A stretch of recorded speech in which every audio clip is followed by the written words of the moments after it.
그때 여호와께서 자기의 땅을 극진히 사랑하시어 그의 백성을 불쌍히 여기실 것이라. 여호와께서 그들에게 응답하여 이르시기를 내가 너희에게 곡식과 새 포도주와 기름을 주리니 너희가 이로 말미암아 흡족하리라. 내가 다시는 너희가 나라들 가운데서 욕을 당하지 않게 할 것이며 내가 북쪽 군대를 너희에게서 멀리 떠나게 하여 메마르고 적막한 땅으로 쫓아내리니 그 앞에 부대는 동해로 그 뒤에 부대는 서해로 들어갈 것이라. 상한 냄새가 일어나고 악취가 오르리니 이는 큰 일을 행하였음이니라. 땅이여 두려워하지 말고 기뻐하며 즐거워할지어다. 여호와께서 큰 일을 행하셨음이로다. 들짐승들아 두려워하지 말지어다. 들에 풀이 싹이 나며 나무가 열매를 맺으며 무화과 나무와 포도나무가 다 힘을 내는도다. 시온의 자녀들아 너희는 너희 하나님 여호와로 말미암아 기뻐하며 즐거워할지어다. 그가 너희를 위하여 비를 내리시되 이른 비를 너희에게 적당하게 주시리니 이른 비와 늦은 비가 예전과 같을 것이라.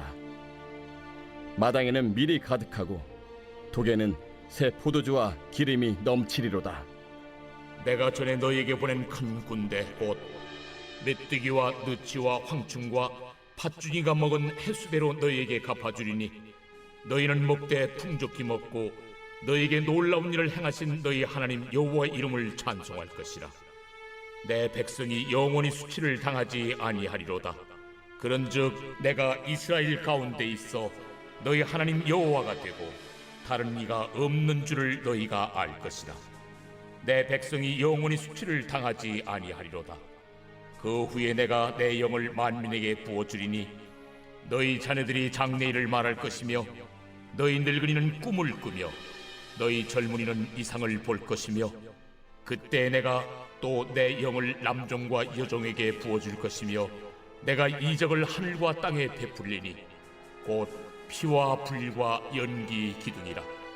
여호와의 크고 두려운 날이 이르기 전에 해가 어두워지고 달이 핏빛같이 변하려니와 누구든지 여호와의 이름을 부르는 자는 구원을 얻으리니 이는 나 여호와의 말대로 시온 산과 예루살렘에서 피할 자가 있을 것이며 남은 자 중에 나 여호와의 부름을 받을 자가 있을 것임이니라.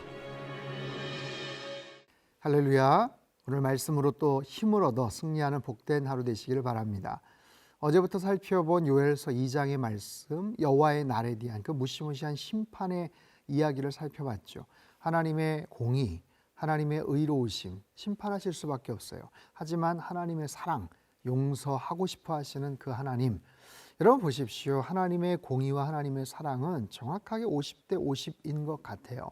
그럼에도 불구하고 정말 이것을 어떻게 따져볼 수는 없겠지만 우리가 감히 또 함부로 어떻게 측정할 수 있겠습니까? 그럼에도 불구하고 굉장히 아슬아슬한 그런 정확한 균형을 맞춘다고 하지만 그럼에도 불구하고 하나님의 마음은 그렇더라도 기왕이면 용서해주고 싶고 사랑하고 싶은 하나님의 마음이 아닐까요? 그런 거예요. 똑같이 50대 50이지만 그럼에도 기왕이면 심판하자. 그럼에도 기왕이면 벌을 주자가 아니라 그렇지만 그럼에도 용서해주고 싶어 하시는 그 하나님의 마음이 느껴지는 거예요. 자, 하나님의 사랑은 결국엔 승리하십니다. 하나님의 사랑이 모든 것들을 승리케 하시죠. 18절 말씀. 그때 여호와께서 자기의 땅을 극진히 사랑하시어 그의 백성을 불쌍히 여기실 것이라. 여러분 성경에 참 귀한 말씀들이 많죠. 유명한 구절들이 많죠. 그런데 우리가 이렇게 큐티하거나 묵상하지 않으면 이렇게 18절에 구석에 있지만 너무나도 귀하신 하나님의 사랑의 고백을 우리가 어디서 찾아볼 수가 있겠습니까?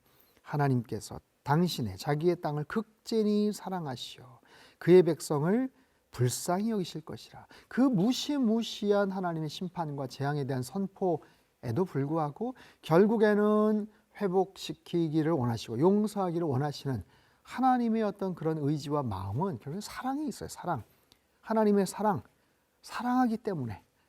거기에 무슨 이유가 있습니까? 사랑하기 때문에. 거기에 무슨 계산이 있겠어요? 거기에 무슨 명분이 필요하며 무슨 방식이 필요하겠습니까?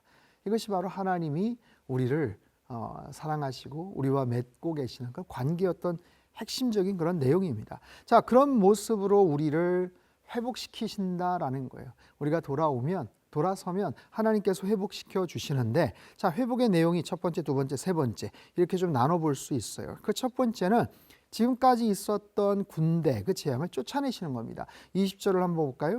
내가 북쪽 군대를 너에게서 멀리 떠나게 하여 메마르고 적막한 땅으로 쫓아내리니 그 앞에 부대는 동해로 그 뒤에 부대는 서해로 들어갈 것이라. 상한 냄새가 일어나고 악취가 오르리니 이는 큰 일을 행하셨음이니라 하시니라. 큰 일을 행하셨다. 이것이 바로 회복의 징후입니다. 회복의 사인, 징표죠. 군대와 재앙과 이 모든 것들을 다 쫓아내시겠다. 다 없어지게 하시겠다. 사라지게 하시겠다. 그것이 첫 번째입니다. 두 번째 회복의 내용은요, 21절 이하예요. 땅이여 두려워하지 말고 기뻐하며 즐거워할지어다. 여호와께서 큰 일을 행하셨음이로다. 들짐승들아 두려워하지 말지어다. 들의 풀이 싹이 나며 나무가 열매를 맺으며 무화과 나무와 포도나무가 다 힘을 내는도다. 다시 살아날 것이다. 회복될 것이다. 23절 후반부 이른 비를 너에게 적당하게 주시리니 이른 비와 늦은 비가 예전과 같을 것이라. 예전과 같을 것이라. 그리고 마당에는 밀이 가득하고 독에는 새 포도주와 기름이 넘치리로다. 자, 모든 군대, 모든 재앙들, 황폐해진 그런 원인들, 불안하게 만들었던 모든 것들이 다 사라져요. 쫓아내 주셔요. 그리고 나서 다시 회복됩니다. 살아납니다. 피어납니다. 회복의 내용 두 번째죠. 세 번째 회복의 내용은 뭘까요? 25절 이하입니다. 내가 전에 너에게 보낸 큰 군대 곧 메뚜기와 느치와 황충과 팥중이가 먹은 횟수대로 너에게 갚아주리니 너희는 먹되 풍족히 먹고 너에게 놀라운 일을 행하신 너희 하나님 여호와 이름을 찬송할 것이라. 내 백성이 영원히 수치를 당하지 아니하리로다. 갚아주시겠다. 이건 갚아주신다. 단순히 몰아내고 쫓아내고 거기서 다시 뭔가가 피어나는 게 아니라 과거에 이게 어느 정도 시점이든 그동안 손해를 봤던 것 다시 갚아주시겠다. 환급해 주시겠다. 뭐 어떻게 보면 소급 적용해 주시겠다. 뭐 이런 겁니다. 이런 것까지도 아주 구체적으로 다시 갚아주실 것이다. 이것이 바로 하나님의 놀라운 은혜죠. 사랑하는 성도 여러분, 우리가 하나님과의 관계가 온전하게 회복만 되면 하나님께서 우리에게 정말 모든 면에서 사방팔방 물심양면으로 모든 것들을 다시 회복시켜 주시고 다시 일으켜 주시고 다시 환급시켜 주시고 다시 채워 주시고 세워 주실 줄로 믿습니다. 이것이 하나님께서 사랑하시는 방식이에요. 27절 그런즉 내가 이스라엘 가운데 있어 너희 하나님 여호와가 되고 다른 이가 없는 줄을 너희가 알 것이라. 내 백성이 영원히 수치를 당하지 아니하리로다. 이것은 굉장히 결연한 하나님의 의지를 엿볼 수가 있습니다. 내 백성이, 내 자녀들이, 내가 사랑하는 그들이 절대로 수치당하는 일을 내가 절대로 용납하지 않을 것이다.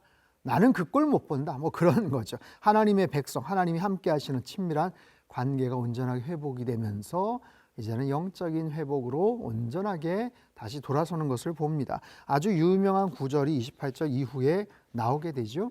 자, 그 후에 내가 내 영을 만민에게 부어주리니 너희 자녀들이 장래일을 말할 것이며 너희 늙은이는 꿈을 꾸며 너희 젊은이는 이상을 볼 것이며 그때 내가 또 내 영을 남종과 여종에게 부어줄 것이며 내가 이적을 하늘과 땅에 베풀리니 곧 피와 불과 연기 기둥이라.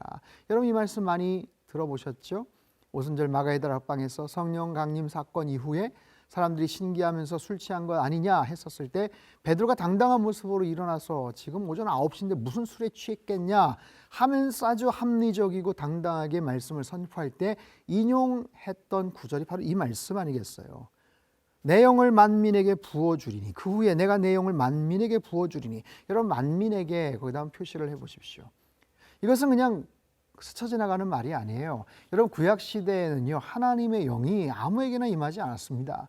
뭐 제사장, 뭐 왕이나 선지자, 특별하게 구별된 뭐 나실인 이런 사람들에게 특별한 사명을 위해서 기름 부음을 허락해 주셨고 하나님의 영이 임했죠. 아주 특별한 그런 케이스만 해당이 되는 거였어요. 그런데 신약 시대 사도행전 이후에 성령 시대에는 만민에게 부어 주신다. 모든 사람에게 하나님의 영이 임할 때 그들이 예언을 하고 환상을 보고 하나님의 꿈을 꾸게 되는 거예요. 오늘 우리는 그런 시대를 살아가고 있죠. 요즘 사도행전 말씀을 쭉 보고 있는데요.